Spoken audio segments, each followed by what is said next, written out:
আসসালামু আলাইকুম এভরিওয়ান, সবাই কেমন আছো? আশা করছি ভালো আছো। সো যেটা বলতে চাচ্ছিলাম সেটা হচ্ছে কিছু পরিবার আবার কিছু নারী আছে যারা কিনা অন্যকে কপি করতে গিয়ে নিজের সাজানো গুছানো সংসারটাকে নষ্ট করে ফেলে, কিন্তু সে এটা বুঝতে চায় না সেই যাকে কপি করতে চাচ্ছে সে নারী হয়তো বা তার চেয়ে স্বাবলম্বী অর্থবিত্তশীল একটা পরিবারের একজন। তাকে কপি করা তার সামর্থ্যের বাইরে। দেখা যাচ্ছে অন্যকে অনুকরণ করতে গিয়ে স্বামীর উপর প্রেশার দিচ্ছে, সে নিজে মানসিকভাবে হতাশাগ্রস্ত হচ্ছে। তো আমার প্রিয় বোনেরা, আমি যেটা বলতে চাচ্ছিলাম, তোমরা কখনোই ভুলেও এগুলো করো না। তুমি কিন্তু কোনো অংশে কম নয়।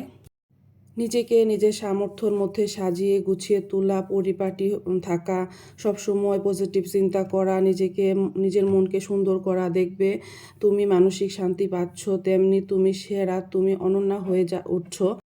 আর তোমার স্বামীর কষ্টে অর্জিত টাকা বুঝে শুনে খরচ করো, কারণ বিপদের সময়গুলোতে কেউ কোনোভাবে হেল্প করে না, নিজেকেই নিজের বিপদটাকে উদ্ধার করে আসতে হয়।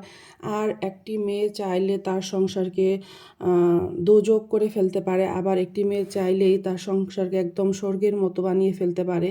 তো আমার মতামত কেমন লেগেছে সবাই কমেন্টের সাহায্যে আমাকে জানাতে পারো। আর আমার যদি কোনো ভুল ত্রুটি থাকে অবশ্যই কমেন্টস করে জানাবা।